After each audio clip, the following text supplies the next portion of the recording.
নমস্কার বন্ধুরা, নবদিগন্ত চ্যানেলের পক্ষ থেকে আপনাদের সকলকে জানাই স্বাগতম। তো বন্ধুরা, 3929 মামলার অর্ডার কপি আপলোড হয়েছে ওয়েবসাইটে, এবং সেই 3929 মামলার অর্ডার কপি নিয়ে কিন্তু আমি এই ভিডিওটি আপনাদের জন্য বানাতে চলেছি। এই ভিডিওতে আপনাদেরকে আমি 3929 মামলার যে অর্ডার কপি, সেই অর্ডার কপিতে কি রয়েছে, কি লেখা রয়েছে, কোন কোন পয়েন্ট রয়েছে, আদৌ 3929 মামলা 16,500 থেকে ছিটকে গেল কিনা বা নট ইনক্লুডের হাতছাড়া হয়ে গেল কিনা, এই বিষয়ে বিস্তারিত জানাবো। কিন্তু এবং তার সাথে সাথে এটাও বলবো যে এই 3929 মামলাতে রিভিউ পিটিশন করার প্রয়োজন আছে কিনা। তো আপনারা সম্পূর্ণ ভিডিওটি দেখতে থাকুন। এই ভিডিওটি আপনাদের জন্য ভীষণ হেল্পফুল হতে চলেছে। তবে তার আগে বলে রাখি, যারা প্রথমবার আমার চ্যানেলটি ভিজিট করছেন আপনারা অবশ্যই চ্যানেলটিকে সাবস্ক্রাইব করে নেবেন এই ধরনের আপডেট সবার আগে সর্বপ্রথমে পাওয়ার জন্য। তো চলুন তাহলে 3929 মামলা নিয়ে কি আপডেট উঠে আসছে আমরা দেখে নিই। তো দেখতেই পাচ্ছেন, এটা কিন্তু অর্ডার কপি কোর্ট নাম্বার 6-এর, যার আইটেম নাম্বার ছিল 101। তো এটা সুপ্রিম কোর্ট ইন্ডিয়ার record of proceeding, civil appeal number 1873/2024। যে মামলা কিন্তু Ali Hossain Mondal and others versus West Bengal board of primary এডুকেশনের ছিল রেসপন্ডেন্ট। তো এখানে দেখতে পাচ্ছেন এতগুলো আইএ ফাইল কিন্তু ছিল এর এগেনস্টে, ওয়েস্ট বেঙ্গল প্রাইমারি বোর্ডের এগেনস্টে। তো যাই হোক, আমরা মূল মামলার দিকে চলে যাই যে ঠিক এই মামলাতে কি কি রয়েছে। দেখতে পাচ্ছেন বিচারপতির নাম ঋষিকেশ রায় এবং প্রশান্ত কুমার মিশ্রা অর্ডার দিয়েছেন। ডেট ছিল 9/5/2024 তারিখ। এখানে বলা হচ্ছে this matters were called on for hearing today, অর্থাৎ সেদিনকার হেয়ারিংয়ের কথা এখানে বলা হয়েছে। তো এখানে যারা অ্যাডভোকেট ছিলেন তাদের নামগুলো কিন্তু পরপর লেখা রয়েছে এখানটায়। তো যাই হোক, সেদিকে আমি আর যাচ্ছি না। তো এবারে দেখুন, প্রথম যে পেজটি রয়েছে এখানে যে গুরুত্বপূর্ণ বিষয়টি আলোচনা করা হয়েছে, এখানে দেখুন সিভিল আপিল নাম্বার 1875 থেকে 1876 অফ 2024-এর।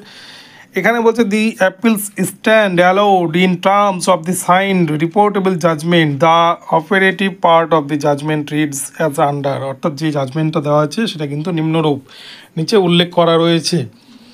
তো এখানে 29 নম্বর প্যারাতে পরিষ্কারভাবে বলে দেওয়া হয়েছে যে in light of the above discussion the following conclusion are reached, মানে উপরিউক্ত সমস্ত তথ্য প্রমাণাদির ভিত্তিতে কোর্ট এই সিদ্ধান্তে পৌঁছেছে।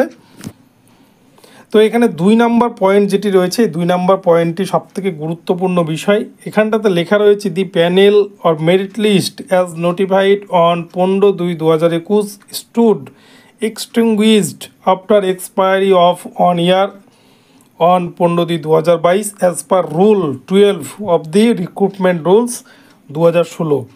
এখানে বলা হয়েছে যে রুল 12 বা 12 নিয়ম অনুযায়ী এখানটায় কিন্তু প্যানেল যেহেতু পাবলিশড, মাদার প্যানেল পাবলিশড হয়েছিল 15/2/2021 তারিখে, তাই সেই হিসেবে কিন্তু রুল 12 অনুযায়ী এবং রিক্রুটমেন্ট রুলস 2016 অনুযায়ী 15/2/2022 পর্যন্ত এই প্যানেলের বৈধতা ছিল। তাই প্যানেল কিন্তু 15/2/2022-এর পর এক্সপায়ার করে গিয়েছে।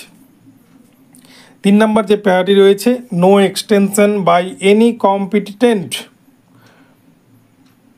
authority was granted to the 15/2/2021 panel, and therefore no relief can be granted to candidates who approached the court in May 2022 long after the panel stood extinguished। অর্থাৎ প্যানেলের কিন্তু মেয়াদ বাড়ানো হয়নি 15/2/2021-এর পর থেকে। তাই যেহেতু মে 2022-এ পিটিশনাররা কোর্টের দ্বারস্থ হয়েছিলেন, তাই সেই হিসাবে কিন্তু প্যানেল এক্সপায়ার্ড হয়েছে, প্যানেলের কোনো বৈধতা থাকছে না। 4 নম্বর প্যারাতে বলছে no further appointments is permissible from the recruitment process initiated on 23/12/2020 when a fresh recruitment process has commenced. তো বলছে এখান থেকে কিন্তু কোনো রকমের কোনো রিক্রুটমেন্ট আর করা যাবে না, যেটা 23/12/2020 যে নোটিফিকেশান ছিল 16,500, সেই নোটিফিকেশান থেকে নতুন করে আর কোনো নিয়োগের অর্ডার দিচ্ছে না কোর্ট। 30 নম্বর প্যারাতে বলছে the impugned judgment rendered by the division bench on 11/11/2022 and the earlier direction given by the learned single জাজ on 26/9/2022 are accordingly set aside, অর্থাৎ এখানে বলছে 11/11/2022 তারিখে কলকাতা হাইকোর্টের বিশেষ ডিভিশন বেঞ্চ, সুব্রত তালুকদারের ডিভিশন বেঞ্চ, এবং 26/9/2022 তারিখে বিচারপতি অভিজিৎ গাঙ্গুলির যে সিঙ্গেল বেঞ্চ, তিনারা যে রায়টি দিয়েছিলেন, অর্থাৎ কলকাতা হাইকোর্টের সিঙ্গেল বেঞ্চ বা ডিভিশন বেঞ্চের রায়কে সেট অ্যাসাইড করছে supreme court. The concerned 252 writ petitioners and others who are sailing with this group do not have any legitimate claim for appointments to the remaining vacancies in the form of the 23/2020 recruitment process. The appeals stand allowed accordingly, অর্থাৎ 23/12/2020 recruitment এর যে notification ছিল এখানটায় কিন্তু কলকাতা হাইকোর্টের single bench এবং division বেঞ্চের রায়কে খারিজ করে দিচ্ছে সুপ্রিম কোর্ট, তাই সেখান থেকে কিন্তু নতুন করে কেউ আর রিক্রুটমেন্টের অর্ডার পাচ্ছেন না, এ কথা কিন্তু সুপ্রিম কোর্টের বিচারপতি বলে দিয়েছেন। তো এই ছিল মেন বিষয়। তো এক্ষেত্রে এই অর্ডারটা জারি হয়েছে আমরা আগেই জেনে গিয়েছিলাম, কেননা বিচারপতি যেদিন 9 তারিখে 9 মে 2024 তারিখে শুনানি সম্পন্ন করার পর উনি কিন্তু এই মামলার যে কি জাজমেন্ট সেটা কিন্তু শুনিয়ে দিয়েছিলেন মৌখিকভাবে, তার অর্ডার কপিতে লিখিত রূপে বেরিয়েছে।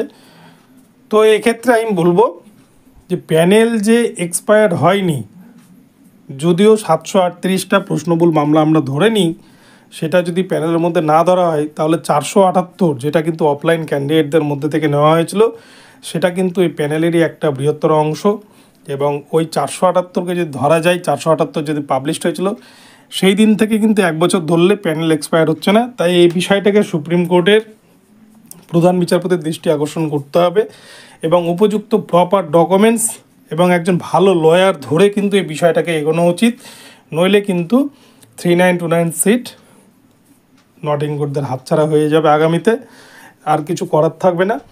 তো অর্ডার কপি যেহেতু বেরিয়ে গেছে তাই রিভিউ পিটিশন কিন্তু ফাইলটা ইমিডিয়েটলি করে দেওয়াটাই উচিত বলে আমার মনে হয়। এবারে বাকিটা কিন্তু সুপ্রিম কোর্ট দেখবে। রিভিউয়ের যেহেতু একটা অপশান রয়েছে, এটা কিন্তু একটা লাস্ট সুযোগ, তাই রিভিউটা কিন্তু করাটা উচিত, কেননা শেষ চেষ্টা করা ভালো।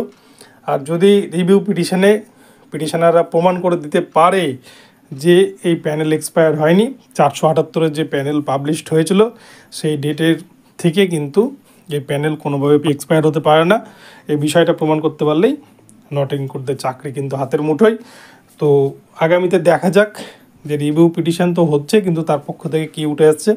কিন্তু শুধু রিভিউ পিটিশন করলেই হবে না, প্রপার ডকুমেন্টস এবং তার সাথে সাথে সবথেকে যেটা গুরুত্বপূর্ণ একজন ভালো লয়ার কিন্তু প্রয়োজন, একজন সুপার সিনিয়র অ্যাডভোকেটের প্রয়োজন, এবং সেক্ষেত্রে কিন্তু কলকাতা হাইকোর্টেরও কোনো একজন নামকরা ভালো অ্যাডভোকেটকে তার সাথে রাখাটা প্রয়োজন বলে আমার মনে হয়। তো বন্ধুরা, এখন ভিডিওটি এখানেই রইল। ভিডিওটি ভালো লাগলে চ্যানেলটিকে সাবস্ক্রাইব করবেন এবং এই ধরনের আপডেট প্রতিনিয়ত সবার আগে সর্বপ্রথমে পাওয়ার জন্য আমার ভিডিওটাকে লাইক শেয়ার কমেন্ট করতে ভুলবেন না। ধন্যবাদ সকলকে, সকালে ভালো থাকুন। পরবর্তীতে আবার নতুন আপডেট নিয়ে আসছি।